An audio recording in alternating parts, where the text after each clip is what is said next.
Hi, ladies and gentlemen. This is Chet here from Avion Technology here in the Chicagoland area. I'm working out of my office's mailroom for this past 1 week because the flooring is being redone.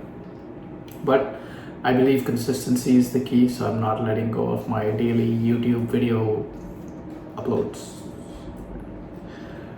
So today I'm going to talk about telemedicine. Yay! Right, which for about 99% of the people out there in this world doesn't mean anything. But if you're an agency owner, maybe you have a telemedicine project. So this is essentially for anyone who's doing a telemedicine project.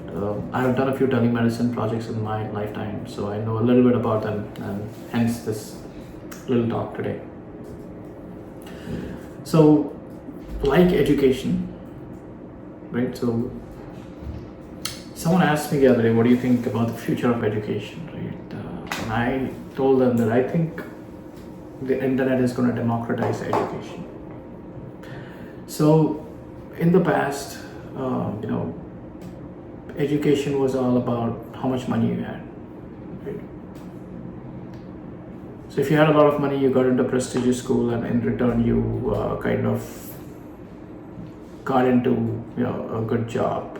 And so it was a vicious cycle where a lot of it was about how much money you made in the first place, right? But then you had the internet, and the internet changed all of that. And now education is a function of your willingness to learn. So how much willing you are to learn, right? There's Coursera, there's Udemy, even on YouTube, there's just so many resources. So I think all in all, education has been one place where the internet has actually been a force of a lot of good, because it has just democratized the whole thing. So I think the other place where we are going to see a lot of benefits of the internet is actually in the healthcare space, right? So with all the healthcare apps out there, right, we're going to see a lot of the benefits of just basically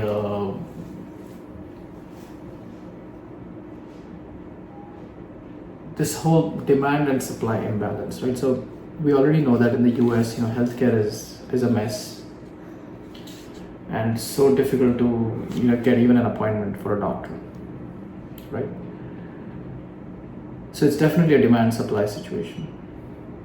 There's less doctors available and more patients. In developing countries, it's the other way. You have a lot of doctors, but the population, the base is just so much that it's not possible. And even monetary issues, right? It's not possible for folks to go and meet a doctor, right? So I think telemedicine definitely is going to have the same impact there as what all these different online learning platforms had. So since COVID, and this trend has just accelerated since COVID. So I read somewhere that the use of telemedicine has gone up by about 40%, 40 times, right? Not 40%, 40 times, right? So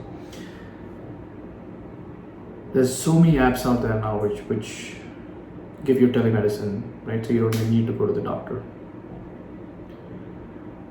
If you are a developer who's working on a telemedicine app, there's just a few things that I want you to keep in mind, right? Number one is HIPAA. HIPAA is the big elephant in the room. Make sure you know HIPAA compliance, especially around privacy and security, right? Number two is the server side. So Amazon has a HIPAA compliant solution, but make sure that you have a solution like a cloud solution, for example, right, which can scale up really well.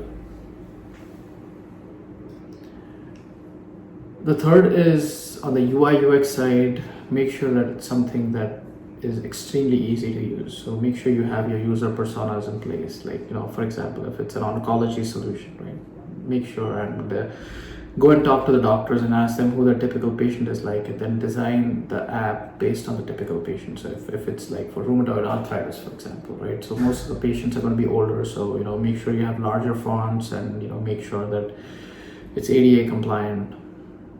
And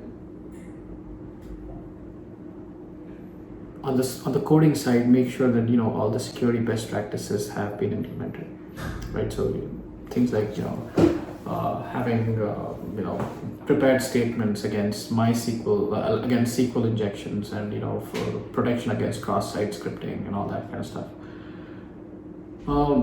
Like I said, there's a huge business. Telemedicine is a huge business, and so many companies and so many even private practices are getting into it, right? So it's if you are an agency owner, that's definitely an area that I would look into, right? Which is building a telemedicine app for your clients. But at the same time, like anything, there's a lot of regulations around it. For example, HIPAA, right? And make sure that you're well versed in it.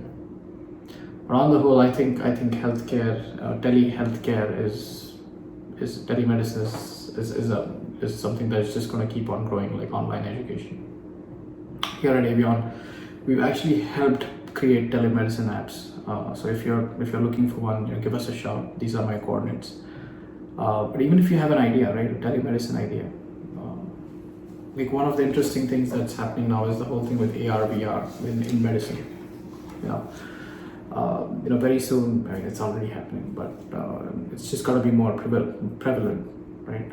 In the next couple of years, where you will have doctors from around the world, the best doctors operating on like cases, So just so many lives are going to be saved because of AR, VR, right? So you'll have a doctor sitting in New York who operates on a patient in Mumbai, and that's amazing, right? Because lives are going to be saved that way. So it's definitely a very interesting space to be in.